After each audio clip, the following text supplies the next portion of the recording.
Holy smokes.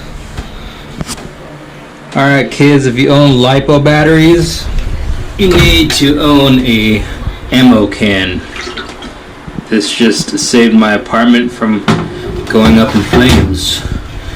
And I thought I was scot-free from getting this fire outside, but look at that. Burned all the hair on my leg. Didn't even feel it. I don't got any burns. Look at all that burnt hair. I got fucking lucky. Jesus Christ. Yep. This freaking ammo can just saved my freaking living space. And potentially a lawsuit. So, word to the wise. Get one.